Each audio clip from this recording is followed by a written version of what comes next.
અમરેલી જિલ્લાના સાવરકુંડલામાં ભારતીય જનતા પાર્ટીના નેતા રઘુવંશી સમાજના આગેવાન રાજુ નાગેચા ઉપર જે હુમલાની ઘટના સામે આવી છે તેના કારણે ઘેરા પડઘા પડ્યા હતા।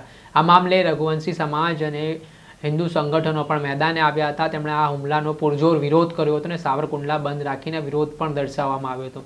ત્યારે આ ઘટનામાં પાર્કિંગમાં જે કેબિન પેન્ટનનો હતું તેને લઈને વિવાદ થયો હતો અને વિવાદમાં મારામારીનો મામલો સામે આવ્યા બાદ આ ઘટના બની હતી। આ ઘટનાના સંદર્ભમાં શું કહી રહ્યા છે એસપી વિગતે વાત કરી આ વિડીયોમાં।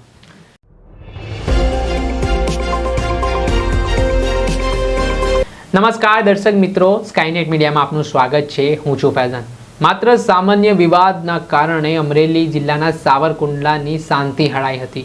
વાત કરીએ તો ભારતીય જનતા પાર્ટીના મહામંત્રી રાજુ નાગેચા ઉપર 3 જેટલા લોકોએ હુમલો કરતા આ મામલો ઉગ્ર સ્વરૂપ ધારણ કરતો દેખાયો હતો।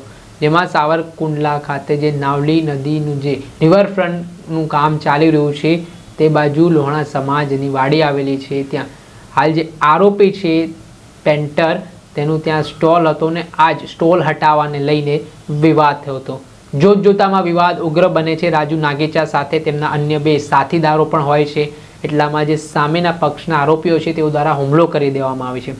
આ હુમલાના સંદર્ભમાં હોબાળો મચી જાય છે। ભારતીય જનતા પાર્ટીના કાર્યકરો, હિન્દુ સંગઠનો તેમજ રઘુવંશી સમાજના લોકો છે તેઓ પણ ઘટનાનો વિરોધ નોંધાવવા પહોંચે છે। આ મામલામાં સાવરકુંડલાના ધારાસભ્ય મહેશ કસવાળાનું પણ નિવેદન સામે આવ્યું હતું। તેમણે આ ઘટનાને વખોડી હતી, સાથે જ પોલીસની કામગીરી સામે પણ સવાલ ઉઠાવ્યા હતા। ત્યારે ઘટનાના સંદર્ભમાં જંપાભરી સ્થિતિનું નિર્માણ થતાં સાવરકુંડલા પોલીસ પણ એક્શન મોડમાં આવી હતી અને જે હુમલા કરનાર આરોપીઓ છે તે 3 આરોપીઓની ધરપકડ કરવામાં આવી હતી।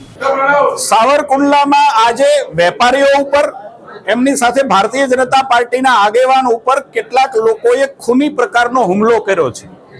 અંગત અદાવત અને દબાણ હટાવવાના પ્રશ્ને વેપારીઓ ઉપર આ પ્રકારનો હુમલો થાય એ બિલકુલ જાયજ નથી, વ્યાજબી નથી અને એક ધારાસભ્ય તરીકે કહું છું કે મારી સહનશીલતાની હદની બહાર છે અને એટલા માટે મેં પોલીસને સ્પષ્ટ સૂચના આપી છે કે સીસીટીવીના ફૂટેજને ચેક કરવામાં આવે।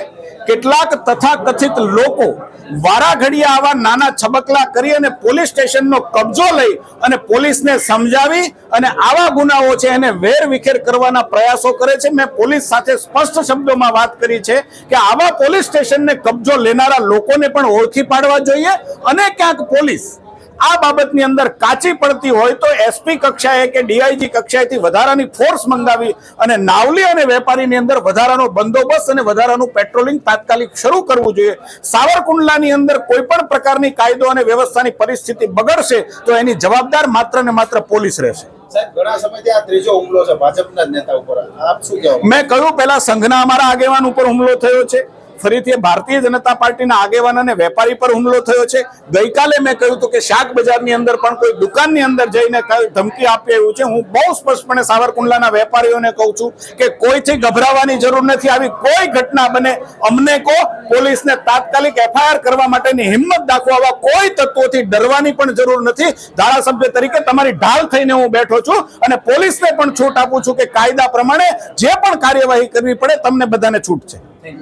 હાલ જેમાં વાત કરીએ તો આ 3 આરોપીઓના નામ શાહબુદ્દીન ગોરી, ઇબ્રાહિમ ગોરી અને રહીમ ગોરી હોવાનું સામે આવ્યું છે। તેમણે જે આ સ્ટોલને લઈને વિવાદ તેમનો ભારતીય જનતા પાર્ટીના નેતા સાથે થયો હતો અને આને જ લઈને જોતજોતામાં મામલો ઉગ્ર બનતા એ ઘટનાના સીસીટીવી કેમેરા પણ સામે આવ્યા હતા અને આ ઘટનાના સંદર્ભમાં પોલીસ દ્વારા આરોપીઓને સાથે રાખીને ઘટનાનું રિકન્સ્ટ્રક્શન પણ કરવામાં આવ્યું હતું। ને શું કહેશો, શું કર્યું?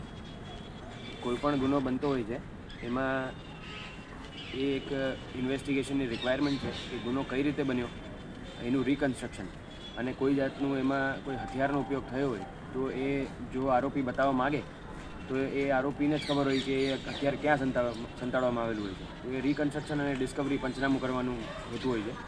તો આમાં પણ આરોપીએ જણાવેલું હતું કે એણે જે હથિયાર જે યુઝ કર્યું હતું એ ક્યાં સંતાડવામાં આવેલ છે એને જ ખબર છે, જેથી એમને વોલન્ટરીલી એમને બતાવ્યું હતું કે ભાઈ હું તમને બતાવીશ કે મેં હથિયાર ક્યાં છુપાડેલું હતું।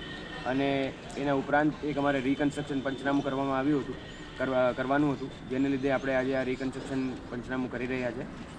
કોઈપણ જાતની લો એન્ડ ઓર્ડરની સિચ્યુએશન ન બગડે અને કાયદો અને વ્યવસ્થા જળવાઈ રહે એ માટે પૂરતો બંદોબસ્ત રાખવામાં આવે છે।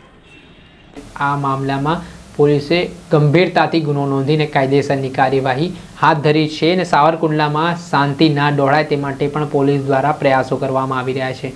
દર્શક મિત્રો, સ્કાયનેટ મીડિયાને લાઇક કરો, સબસ્ક્રાઇબ કરો અને શેર કરવાનું ભૂલતા નહીં.